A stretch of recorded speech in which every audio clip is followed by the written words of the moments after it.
IMF menentang kebijakan larangan ekspor. Karena menurut analisa, untung ruginya yang dilakukan oleh IMF itu adalah pertama menimbulkan kerugian bagi penerimaan negara, dan yang kedua berdampak negatif terhadap negara lain. Saya ingin menjelaskan satu persatu terhadap sanggahan dari pemikiran IMF ini, bahwa pemikiran dia ini keliru besar.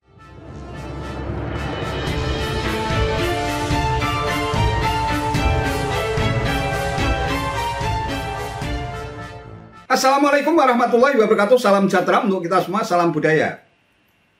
Sahabat-sahabat tercinta sebangsa dan setanah air yang sangat saya hormati, entah tidak ada angin, tidak ada hujan, tiba-tiba saja Lembaga Dana Moneter Internasional atau IMF melalui artikel 4 Consultation meminta Indonesia untuk mempertimbangkan potensi manfaat jangka panjang dari kebijakan hilirisasi yang dikeluarkan oleh Presiden Jokowi. Beberapa hal yang akan terdampak oleh hilirisasi menurut IMF termasuk investasi asing, penerimaan negara, dan dampak kerugian bagi negara lain. IMF menilai langkah hilirisasi Indonesia akan mengganggu persaingan usaha dengan negara lain dan meminta Indonesia untuk secara bertahap menghapus pembatasan ekspor dan tidak memperluas pembatasan untuk komoditas lain. Terkait seruan dan permintaan tersebut, Menteri Investasi dan Kepala Badan Koordinasi Penanaman Modal BKPM, Bahlil Lahadalia, bereaksi keras. Ia menilai IMF menjalankan standar ganda terhadap kebijakan hilirisasi Indonesia. Ia berdalih Amerika Serikat juga memberlakukan embargo bahan dan alat pembuatan semikonduktor ke Tiongkok, tetapi tidak dilarang.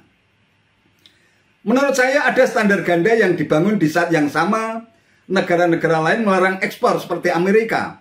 Dia melarang ekspor semikonduktor. Kenapa? Negara kita yang diusik. Kata Bahlil dalam konferensi pers di Jakarta pada Jumat 30 Juni 2023 yang lalu. Dan di tahun 2023 dalam analisa IMF itu tumbuh sekitar 19%. Nah, yang ketiga nih masalahnya nih. Standar ganda ini IMF ini. Yang ketiga, IMF mendukung tujuan hilirisasi untuk mendorong transformasi struktural dan penciptaan nilai tambah serta lapangan kerja. Namun, IMF menentang kebijakan larangan ekspor karena menurut analisa untung ruginya yang dilakukan oleh IMF itu adalah pertama menimbulkan kerugian bagi penerimaan negara, dan yang kedua berdampak negatif terhadap negara lain.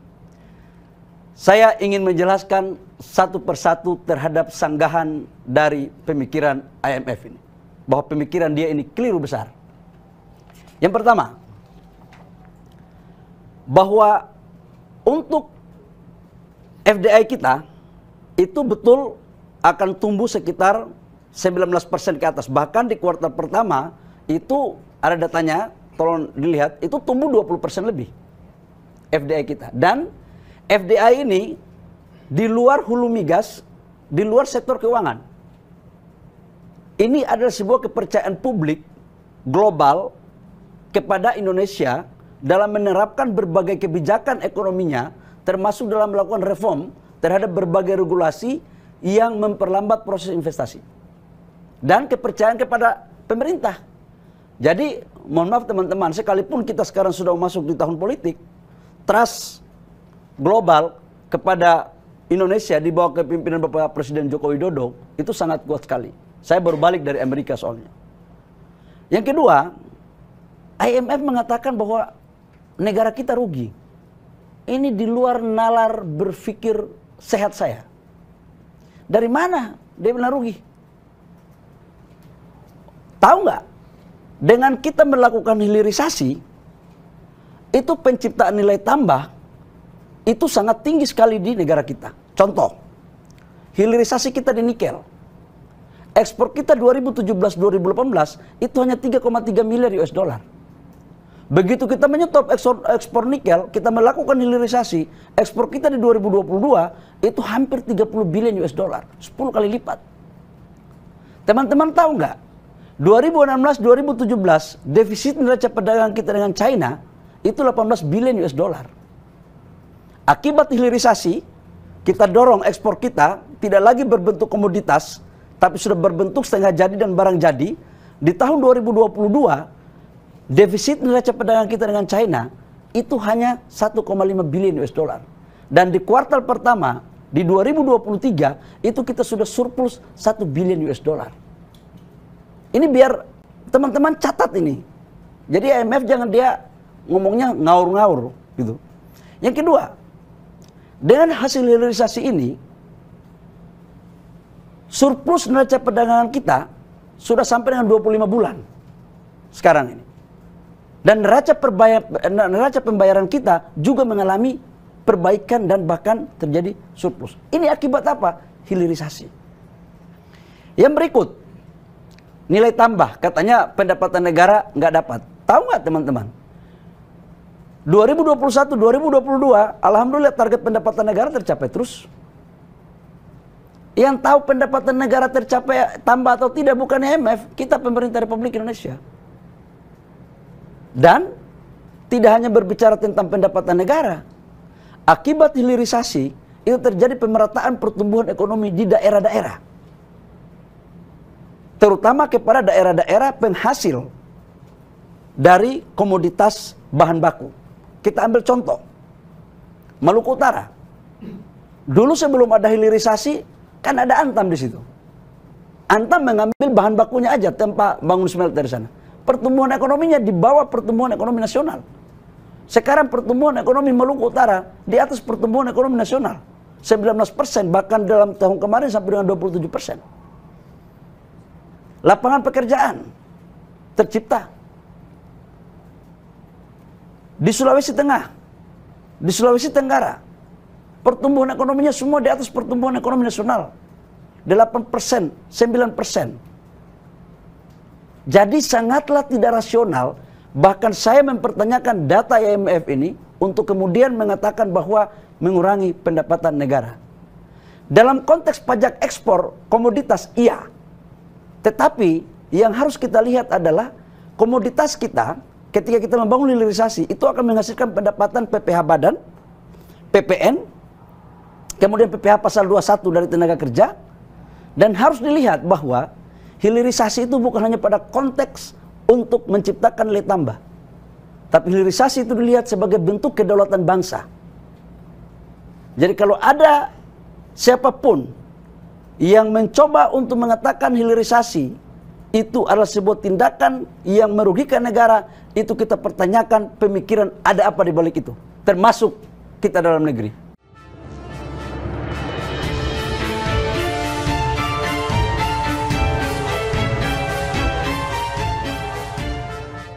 Ya, Indonesia mau dilawan.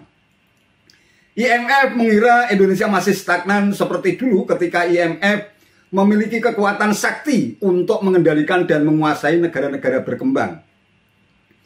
Setelah sekian dasawarsa kekayaan alam Indonesia dikuasai asing, alhamdulillah pada kurun waktu dekade terakhir, Indonesia berhasil menarik kembali kekayaan Indonesia yang begitu melimpah ruah yang selama ini dicaplok dan dikuasai oleh asing. Sebenarnya kalau IMF jeli, seharusnya mereka bisa berkaca pada perlawanan sengit ketika Indonesia melawan WTO terkait soal hilirisasi.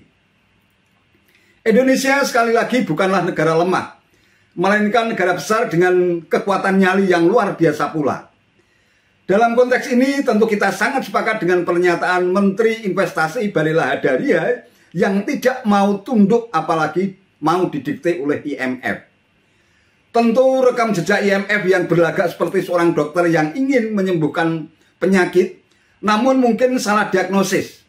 Akhirnya IMF salah dalam memberikan obat. Penyakit si pasien bukannya sembuh, melainkan justru makin bertambah parah. Pengalaman Indonesia menjadi pasien IMF hingga Indonesia akhirnya menjadi negara bangkrut pada tahun 97-98, betapa kejamnya IMF yang tega menjadi rentenir bagi negara-negara berkembang, termasuk Indonesia. Mereka sepertinya tidak ingin berbagai negara yang ada di berbagai belahan dunia bisa mandiri dengan kekuatan ekonomi yang sangat besar.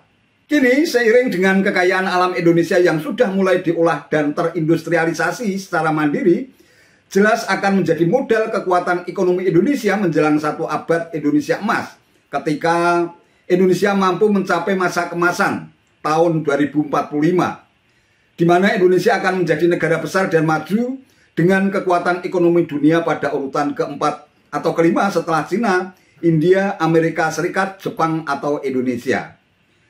Sebagai negara yang berdaulat, tak boleh ada lembaga internasional manapun, bahkan negara manapun yang mencoba-coba untuk mengusik, mengintervensi, apalagi mendikte kebijakan Indonesia di bidang apapun termasuk di bidang ekonomi.